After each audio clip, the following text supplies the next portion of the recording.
Hello. അപ്പോൾ രണ്ടാം നോമ്പിൻ്റെ വിശേഷങ്ങളൊക്കെ കേട്ടോ വീഡിയോ ഒക്കെ എടുത്ത് വെച്ചിട്ട് കുറേ ദിവസമായിക്കണം. അപ്പോൾ എല്ലാ നോമ്പിൻ്റെ വിശേഷങ്ങളൊക്കെ എടുത്ത് വെക്കലുണ്ട് കേട്ടോ. അപ്പോൾ നമ്മൾ ഇടാൻ കുറച്ച് വൈകിപ്പോയിക്കണം. അപ്പോൾ അതാക്കണ ഞാൻ ആദ്യം തന്നെ തീയ മുട്ടുകയാണ് കേട്ടോ. എന്നാൽ എളുപ്പം തന്നെ അരി ഇടാൻ വെള്ളം അടുപ്പത്ത് വെച്ചാലേ അതവിടെ കിടന്നങ്ങാണ്ട് വെന്തോളും. നല്ല വേവില്ല അരിയാണ്. പിന്നെ അതാക്കണം കേട്ടോ നമുക്ക് ചിക്കൻ കുറച്ച് കൊടുന്നതിന്. അപ്പോൾ അത് ഞാൻ ഇങ്ങനെ പാത്രത്തേക്ക് ഇട്ടിട്ട് നല്ലോണം കഴുകി വൃത്തിയാക്കിയിട്ട് നമുക്ക് പാകത്തിനില്ല ഇങ്ങനെ എടുക്കാം കേട്ടോ. അപ്പോൾ ഇതാക്കണ ചിക്കൻ കൊണ്ട് തേങ്ങ വറുത്തൊക്കെ അരച്ചുകൊണ്ട് നല്ലൊരു കറി ഉണ്ടാക്കണം.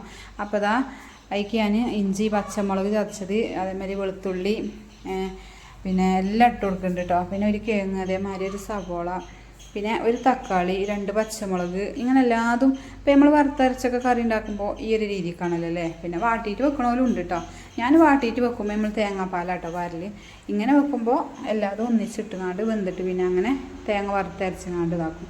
പിന്നെ അതിലേക്ക് മഞ്ഞൾപ്പൊടി അതേമാതിരി മുളകും പൊടി ഉപ്പ് പിന്നെ മല്ലിപ്പൊടി പിന്നെ കുറച്ച് വലിയ ജീരകം അതേമാതിരി ചിക്കൻ മസാല എല്ലാ പൊടികളും അങ്ങോട്ട് ഇട്ട് കൊടുത്ത് നല്ലോണം കൈയൊക്കെ വെച്ചങ്ങാണ്ട് അങ്ങോട്ട് കുഴച്ചിട്ട് നമുക്ക് പാകത്തിന് കുറച്ച് വെള്ളം പാർന്നങ്ങാണ്ടേ അടുപ്പത്തേക്കാണ് വെക്കുക. അടുപ്പത്ത് വെക്കണ ടേസ്റ്റ് അത് കിട്ടൂല അല്ലേ.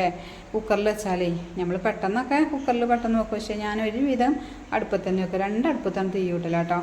നമുക്ക് 4 മണിക്കാണ് തീ കൂട്ടിയാലേ ഒക്കെ ഇങ്ങനെ അടുപ്പത്ത് ഉണ്ടാക്കിയാൽ മതി അല്ലേ. എന്നാൽ ഗ്യാസിനൊരു ലാഭം കിട്ടുകയും ചെയ്യും.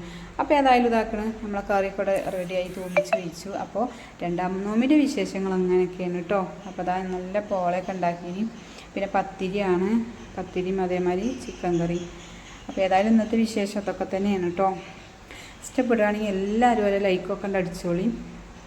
പിന്നെ നമ്മളതിൻ്റെ ഇടയിൽ ചോറൊക്കെ ഊറ്റി ചായയൊക്കെ ആയി എല്ലാം റെഡി ആയിക്കണം കേട്ടോ.